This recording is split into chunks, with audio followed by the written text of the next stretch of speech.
Hi, everyone. I'm so excited to be here.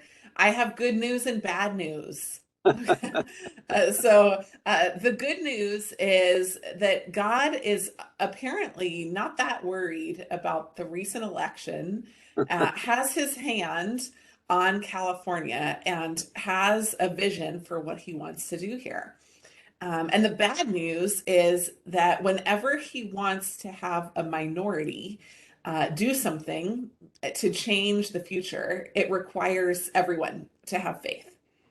And so, we could refer to the story of Gideon, right, who started out with 30,000, and God brought it back to 300 people because the ones who believed that it could be done were more mighty with the Lord than the ones who showed themselves in force. And we can see that also, throughout the history of the scripture. God really didn't respect what people's outward opinions were about how things happened. But we also see, many toiled in years of preparation for what God called them to.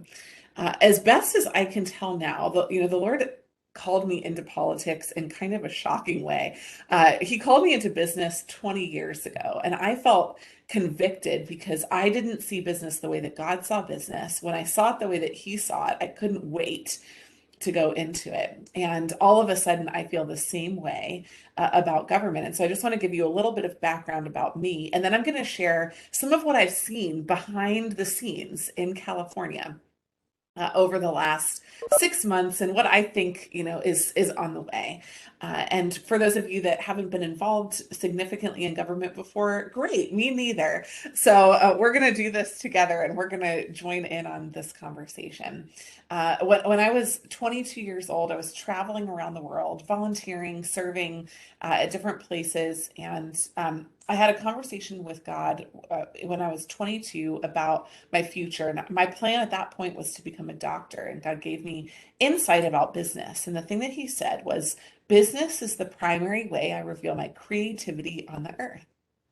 I thought it was such a delightful statement, such an encouraging comment, and something that I didn't actually fully understand. What do you mean, God, that business is good, that your creative nature is demonstrated through business? I thought that creativity in God was like paintings in Italy. I didn't think that this idea of business would be a fulfillment of creativity. But again, once when God said it, it opened up a door for me of understanding that my job was to love and not hate business, which is kind of where I had been before. I thought that for, the social wrongs that are in our society to be corrected, we needed more of a socialism type structure. We needed people that were so rich to just give all their money back to the poor, and everything would be fine. And God was showing me that business is actually His mechanism for doing that. The second thing that happened really significant in my life is that about a year ago, God, after a season of preparation, told me one thing. He said, I love government, but hate politics. And I thought, oh, that's good. What do you mean by that? Right? What's the difference between government and politics? And a lot of people in our country right now are very tired of what they see as government, but what is actually politics. It's people posturing, saying partial truths, emphasizing one line out of an entire speech to get their point of view across. It's not balanced, it's not righteous, it's not just, and it doesn't involve, I think, the heart of what God wants to do and see in our government. And so I'm going to walk through four key learnings from the season that I just went through. I just completed a 6.5 month period of preparing for and then running for governor of California. I did not win. Gavin Newsom won this last election, and he won by a really significant margin. And it did not surprise me because I spent my time in the election both in and out of the conservative movement. And I want to share some of the insights that I was learning that I think are really essential and important. And what I want to start with is how I think about this in the business world. When you are being outcompeted in the business world, you understand that there are one of a few things potentially wrong. Number one, you are targeting the wrong customers. The people who are the people who will receive your message, your product, or your service are not the ones that you're targeting. And so, for example, in my company right now, our average services cost about $200 an hour. If we target people who need our services but cannot pay for them, then we're going to be, misaligned in terms of the people targeting. The second thing is the message. So when I bought my company, our message was very fear oriented. It was like, if you don't work with us, you will fail. And so the message we have to understand, both of us and of our competitors. Over time, I recognized that that message, while it was effective, wasn't my life message, wasn't what I wanted to bring to people. And so we've now changed our message to if you make an investment, the future is yours. Right. And so our company changed that message. And I believe that we need a new message, a different message, a more compelling message for people to understand what being a conservative in today's society looks like. The third thing is your channel, right? So if you're spending all of your money sending out mail to people and they throw it away and they don't actually receive where that information is coming from, then you're not able to reach them. And so figuring out where people are gathering their most persuasive information about decisions related to government and politics, we need to understand that. Some of us actually need to probably create new channels for that. Some of us need to create new content for that. And that content needs to resonate with people, not the ones that are inside, that already believe what we believe, but people who are outside. And then the final thing is action, operations, right? We need to have the right operational structure to get this done. So let's say we sell 10,000 products for our company, but we only have one person to deliver them and they can only deliver 1,000.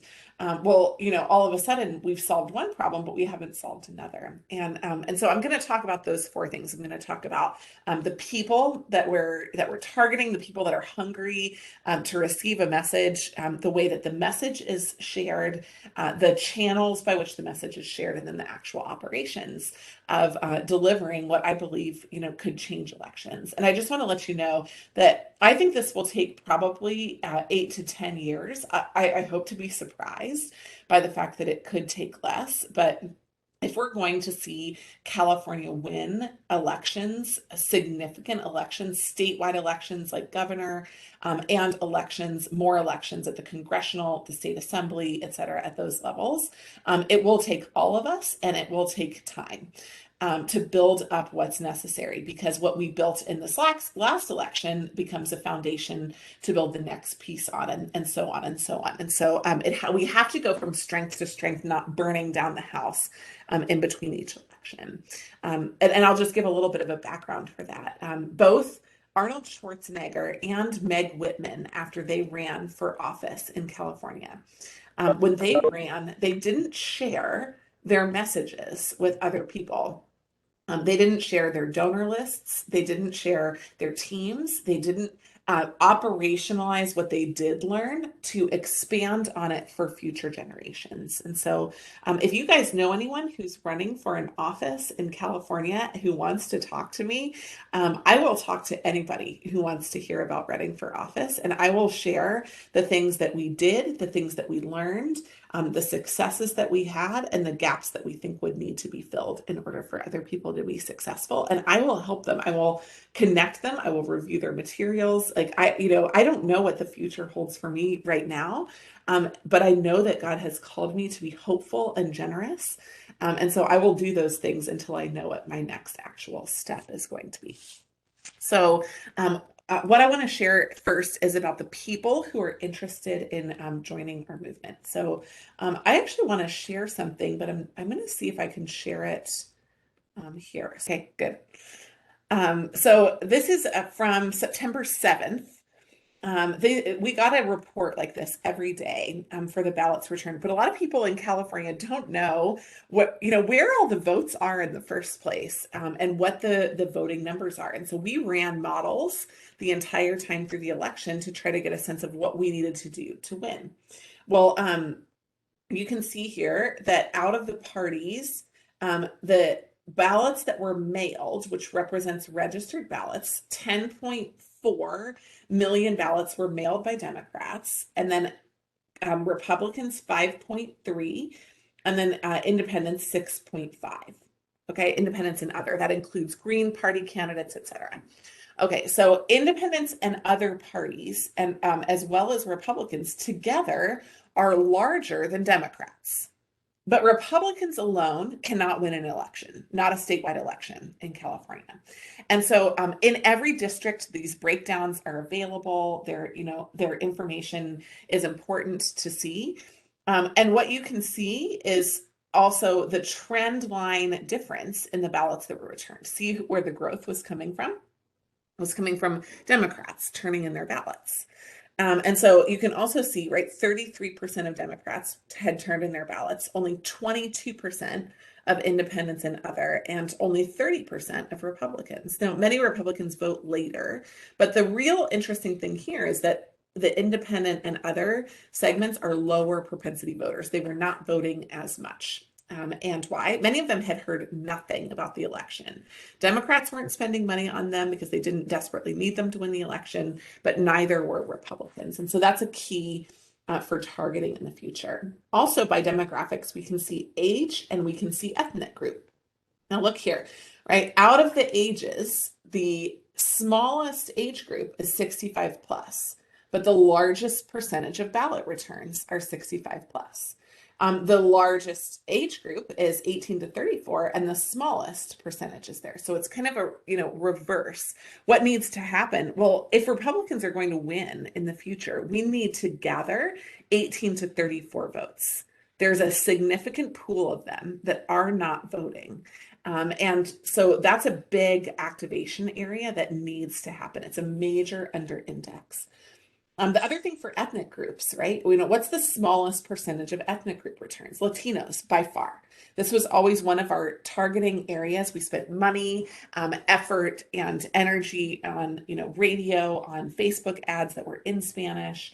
But the Latino groups are half the size of the white and other segments, but vote about half as often. So they become a much smaller voice than they actually could represent in the state. What does this mean, right? These are, when we look at the people that are targeted inside the state, we need to understand who is currently registered.